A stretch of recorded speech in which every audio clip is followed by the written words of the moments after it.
warning for Avodah Zarah, of course, comes in this week's parsha. But before we get to the warning of Avodah Zarah, we're told that when we get rich, we will lose faith, so to speak.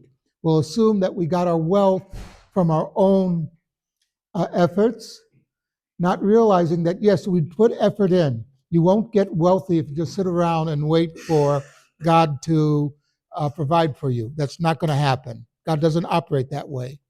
But if you put in the effort, and then God will help you. There's a very famous story that there was a printer in Bnei Brak many years ago. He was the only printer. And what happened was he had all the business, weddings, etc. Everybody came to him. Then a new printer moved in, and people were wondering, there's going to be trouble. Who wants the competition? Who wants competition, right? They figured there'd be a big fight, etc. And the new printer was warned, be careful of this guy because you're taking away his business. Late one night, he gets a knock on the door. It's the old printer who says, I have a list here of good vendors, have a list here of bad vendors, good customers that if they say they'll pay you, they will.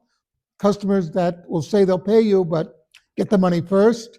In other words, begins helping him. He says, wait a minute, we're in competition. Why are you helping me? He said, listen, as hard as I might try, if God doesn't want me to have a successful business, I won't. But if God wants me to have a successful business, I will. And if you remember that, you will be successful.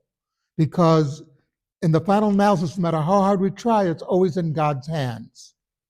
And that's what Moshe is coming to teach us, that we can become successful in business or in whatever field we're endeavoring. He wants us to do our best, to do as well as we can, but not to forget that there is such a thing as a Torah, that there's a God, and he wants us to behave properly.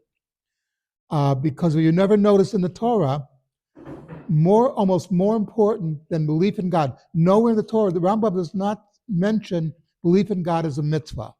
He does mention moral and ethical behavior as mitzvot.